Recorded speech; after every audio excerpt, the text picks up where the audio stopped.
জুমার নামাজ শেষে মাদ্রাসার ছাত্রদের আবদার মেটাচ্ছেন নাহিদ রানা। ওদের কাছে রানা যেন সুপারস্টার। অবশ্য গতি আগ্রাসনে টাইগার ক্রিকেটের সত্যিকার তারকা হওয়ার সব রসদই রয়েছে রানার ভান্ডারে, যদিও সাম্প্রতিক সময়ে রানা যেন খেই হারিয়েছেন। 150 কিলোর গোলাবারুদে রানা ক্রিকেট বিশ্বের নজর কাড়তে সক্ষম হয়েছিলেন। বিদেশি ফ্রাঞ্চাইজি লিগেও সুযোগ মিলেছে। অল্পদিনেই রানা খ্যাতি পেয়েছেন। খ্যাতির খানিকটা বিড়ম্বনাও তো সহ্য করতে হয়, যদিও পরের ছবি ভিন্ন কথা বলবে।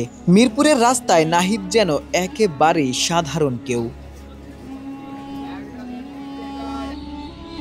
এবার মাঠের আলোচনায় ফেরা যাক। যে দুর্দান্ত প্রতাপে নাহিদের ক্যারিয়ার শুরু হয়েছিল, সেই ধারায় কি ভাটা পড়ল? ডানহাতি পেসারের মূল শক্তি ছিল তার অবিশ্বাস্য গতি। ইতোমধ্যেই 150 কিলোর গন্ডি ছাড়িয়েছেন। শুরুর ওই লাইন লেন্থের গোলমেলে হিসাবটাও চুকিয়ে ফেলেছেন। তবে তৃতীয় পেসার হিসেবে কিংবা পুরনো বলে রানা যতটা কার্যকর, নতুন বলে সেই ছাপকে রাখতে পেরেছেন।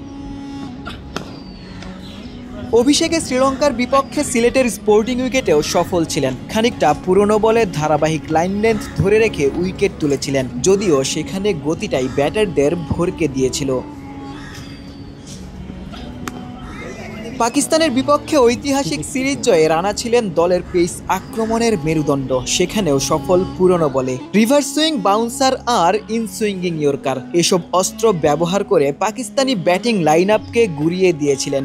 এরপর থেকেই নতুন বলের পরীক্ষা।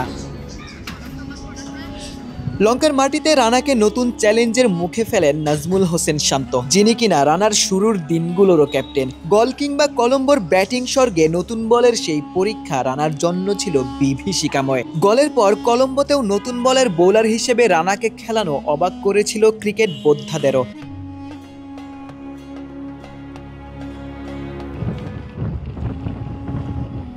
এই মুহূর্তে রানার ফিরে আসার লড়াই। ফিরে গিয়েছেন শৈশবের গুরুর কাছে। আলমগীর কবিরের তত্ত্বাবধানে শুরু করেছেন কঠোর পরিশ্রম। লক্ষ্য একটাই, নিজেকে ভেঙে নতুন করে গড়া, আবারও সেই ভয়ঙ্কর নাহিদ রানা হয়ে ওঠা।